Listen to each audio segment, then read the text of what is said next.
जय माता दी दोस्तों यारो, अगर आप सब हमारे चैनल भक्ति में शक्ति 8824 पर है तो चैनल को सब्सक्राइब करें और अपने हाथों से ही अपने अपने दोस्तों के पास एक शेयर जरूर करें। हर महादेव दोस्तों, इस दिन शिवलिंग पर चढ़ाए बेलपत्र बोले यह 21 बार ये मंत्र, हर मनोकामना आपकी होगी पूरी। दोस्तों, आज इस वीडियो में बेलपत्र से संबंधित हम आपको वह जानकारियां देने जा रहे हैं जिसको यदि आप लोग प्राप्त कर लेते हैं और इन उपाय को अपने जीवन काल में अपना लेते हैं तो आपकी कोई भी मनोकामना हो वह अवश्य पूर्ण होगी, क्योंकि भगवान भोलेनाथ जी को जो हम बेलपत्र चढ़ाते हैं वह कोई साधारण बेलपत्र नहीं रह जाता है बल्कि साक्षात महादेव का प्रसाद बन जाता है। दोस्तों, आप अपने जीवन में कितना ही परेशान हो, कितनी बड़ी दिक्कत में हो, आपको एक बात जानना चाहिए कि यदि आपको भगवान भोलेनाथ जी का आशीर्वाद मिल गया तो आपकी कितनी बड़ी परेशानी हो वह हमेशा हमेशा के लिए खत्म हो जाएगी। इसलिए आप भी चाहते हैं कि आपके पूरे परिवार पर भगवान भोलेनाथ की कृपा बनी रहे तो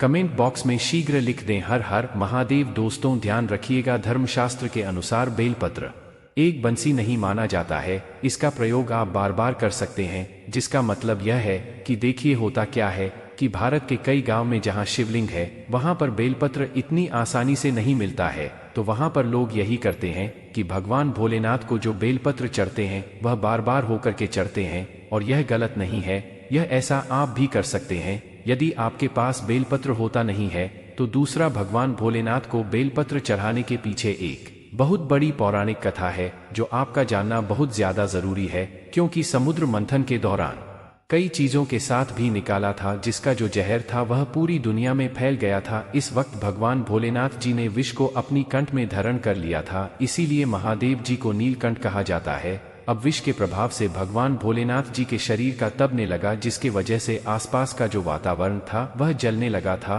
तो उसे वक्त देवी देवताओं ने भगवान भोलेनाथ को बेलपत्र और पानी अर्पित किया था, जिसके पश्चात भगवान भोलेनाथ के शरीर की जो उत्पन्न गई मीठी वह शांत होने लगी थी। उस दिन के पश्चात से बेलपत्र भगवान भोलेनाथ को चढ़ाने की परंपरा चली आ रही। मतलब यदि आप भगवान भोलेनाथ को बेलपत्र चढ़ाते हैं और एक तरफ 101 कन्याओं को खाना खिलाने हैं तो यह बराबर माना जाता है, इतना शुभ होता है भगवान भोलेनाथ को बेलपत्र चढ़ाना। दोस्तों, यदि कोई व्यक्ति प्रतिदिन भगवान भोलेनाथ को बेलपत्र चढ़ा रहा है तो उसका काल भी कुछ नहीं बिगाड़ सकता, जैसा हमने आपको स्टार्टिंग में ही बता दिया था दोस्तों कि भगवान भोलेनाथ बहुत ही भोले हैं। वह किसी भी व्यक्ति की छोटी सी पूजा से, साधना से प्रश्न हो जाते हैं। किंतु एक बात का ध्यान रखिएगा और सावधान हो जाइए, क्या यदि आप भगवान भोलेनाथ के सामने गलत तरीके की पूजा करते हैं तो दोस्तों मान के चलिए आपको भगवान भोलेनाथ का क्रोध भी झेलना पड़ सकता है। तो बेलपत्र जो होता है दोस्तों वह भगवान भोलेनाथ को चढ़ाने का बहुत ज्यादा शुभ है, किंतु बेलपत्र कुछ दिन ऐसे हैं जब नहीं तोड़ सकते हैं। जैसे किस किस दिन आप बेलपत्र नहीं तोड़ सकते, तो कुछ खास स्थिति है जिनका आपको ध्यान रखना होगा। अष्टमी, नवमी, दशमी, अमावस्या और पूर्णिमा, इस दिन आप बेलपत्र नहीं तोड़ सकते हैं।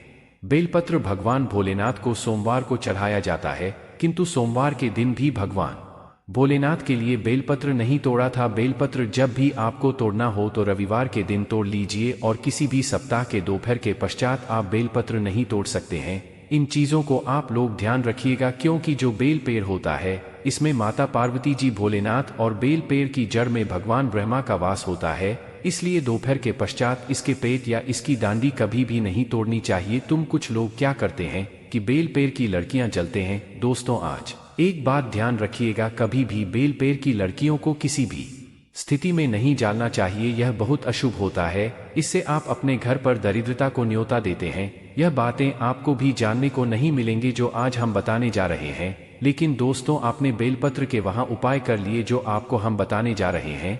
आपके घर में सुख समृद्धि का वास होगा। आपके जीवन काल में जो धन आना बंद हो गया था उसका आगमन वापस से चालू हो जाएगा। आपके घर के बच्चे हैं वह विद्वान बन जाएंगे। आप यदि किसी रोग की वजह से बहुत परेशान थे, टूट चुके थे इलाज करके, तो उस तरीके के रोग से आपको छुट्टी मिल जाएगी। दोस्तों, आखिर बेल पेड़ पत्र की उत्पत्ति कैसे हुई थी? सबसे पहले तो आप यह जान लीजिए। देखिए, स्कंद पुराण के अनुसार पार्वती जी के कुछ पसीने मंत्र चल पर्वत पर जा गिरे थे, जहां से एक पौधा हुआ था जिसको बेल पेड़ कहा जाता है, और बेलपत्र के हर पेट में भगवान भोलेनाथ का वास होता है। देखिए दोस्तों, होता क्या है कि शायद यह बात आपको ना पता हो कि एक व्यक्ति के जीवन में जो भी परेशानियां आई हैं, बीमारियां आई है, रोग आते हैं, वो तीन तरीके के दोस्तों आई है वह कौन कौन से दोष है। वास्तु दोष, पितृ दोष और प्रदोष, यह 3 ऐसे दोष हैं जो आपके जीवन काल में परेशानियां का भंडार ला सकते हैं। किंतु हिंदू पुराणों में साफ साफ कहा गया है, प्रतिदिन कोई व्यक्ति बेलपत्र चढ़ा रहा है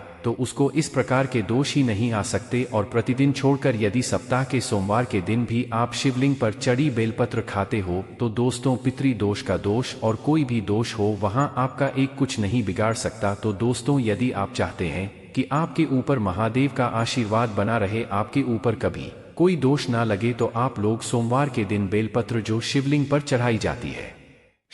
चढ़ाई जाती है उसको अवश्य खाया कीजिए। अब देखिए दोस्तों, मान लीजिए आपको रक्त संबंधित कोई बीमारी है, रक्त संबंधित कोई परेशानी है, दिक्कत है, तो आपको यह करना चाहिए कि 1 महीना तक लगातार बेलपत्र खाना चाहिए। यदि 1 महीना तक बेलपत्र खा रहे हैं तो यह साइंस की लैंग्वेज में भी कहा गया है कि यह बहुत ज्यादा फायदेमंद होती है। रक्त संबंधित जितनी भी परेशानी होती है वह खत्म हो जाती है। आप चाहते हैं कि आपका जो रक्त है एकदम साफ हो जाए तो आपको बेलपत्र अवश्य खाना चाहिए। शायद यह बात आपको ना पता हो, विदेशी लोग जो होते हैं दोस्तों भारत से बेलपत्र ले जाते हैं, क्योंकि विदेश में बेल पेड़ जो उगता नहीं है, इसीलिए विदेश में बेलपत्र ले जाते हैं और अपनी दवाइयां में इसको डालते हैं। जो बड़ी बड़ी बीमारियां होती हैं उनकी जो दवाइयां बनती हैं उसमें बेलपत्र का इस्तेमाल होता है। दुख की बात यह है दोस्तों कि विदेशी लोग जहां पर हमारे भारत की औषधि का इस्तेमाल करते हैं, हमारे जो लोग हैं, खुद के लोग हैं, उनमें सारी जानकारियां विलुप्त होती चली आ रही है। हमारे भारत भूमि पर ऐसे ऐसे पौधे उगते हैं जिसके बारे में कोई ध्यान नहीं देता। इसी का इस्तेमाल करके विदेशी लोग कितना आगे बढ़ जाते हैं। इसलिए दोस्तों यदि आप लोग ऐसी प्राचीन जानकारी जानना चाहते हैं, पाना चाहते हैं, तो चैनल को सब्सक्राइब करना मत भूलिए। तो मान लीजिए दोस्तों आपका दुर्भाग्य आपके पीछे पड़ गया है और आप टूट चुके हैं अपने दुर्भाग्य की वजह से। देखिए होता क्या है दोस्तों, हमारे जीवन काल में जो दुर्भाग्य हमारे पीछे पड़ जाता है तो हम किसी भी कार्य को करेंगे, काम को करेंगे, वह पूर्ण ही नहीं हो सकता। आप कितनी मेहनत कर लीजिए, परिश्रम कर लीजिए, आपको उसका फल मिल ही नहीं सकता। तो ऐसे में आपको क्या करना चाहिए? हिंदू पुराण के हिसाब से एक बहुत ही आसान उपाय बताया गया है। सोमवार को किसी भी शिवालय जाकर के बेलपत्र 7:30 बजे से पहले चढ़ा देना है। यदि आप यह उपाय करके आप अपने जीवन काल की कई तरह की परेशानियां को समाप्त कर सकते हैं। दूसरा, मान लीजिए दोस्तों ऐसा हो रहा है कि आपकी जॉब नहीं लग रही है, आप नौकरी के लिए बहुत परेशान हो चुके हैं, टूट चुके हैं, तो ऐसे में क्या करना चाहिए? देखिए जो क्रिया साधना हम आपको बता रहे हैं, आपने कर लिया तो आपकी नौकरी 100% पक्की है। हम यह नहीं कर रहे हैं कि आप जब की तैयारी नहीं कर रहे हैं आपकी जॉब लग जाएगी, हम यह कर रहे हैं जब की तैयारी कर रहे हैं। जब नहीं लग रही थी तो नौकरी लग जाएगी। 1 महीना के लिए आप ओम नमः शिवाय का जाप कीजिए। आपकी जॉब लगने में जो भी बाधा आ रही थी वह बाधा हमेशा के लिए समाप्त हो जाएगी और आपको एक अच्छी जॉब की प्रतापी होगी। क्योंकि भगवान भोलेनाथ ने किसी व्यक्ति को यदि आशीर्वाद दे दिया, उस व्यक्ति के जीवन काल में उसकी हर मनोकामना पूरी होती है। वो जिस चीज की भी कामना रखना है वो उसको शीघ्र ही मिल जाती है। और यह बात तो आप लोग जानते होंगे कि रावण को भी अमरता का वरदान हमारे भगवान भोलेनाथ ने दिया था। अब दोस्तों मान लीजिए आपकी कोई मनोकामना है, कोई भी मनोकामना है और आप चाहते हैं कि आपकी मनोकामना पूरी हो जाए, तो इसके लिए हमारे वास्तुशास्त्र में एक ऐसा उपाय बताया गया है कि ओम नमः शिवाय का जाप करना है। दोस्तों आप इस टाइम पेपर पर लिखकर ले लीजिए। भगवान शिवाजी के आशीर्वाद से आपके जीवन काल की जो भी मनोकामना होगी, संतान प्रताप की, जो प्रताप की, घर बनवाने के लिए कोई भी आपकी मनोकामना होगी वह आप पूर्ण हो जाएगी। क्योंकि भगवान भोलेनाथ बहुत ही भोले हैं, वह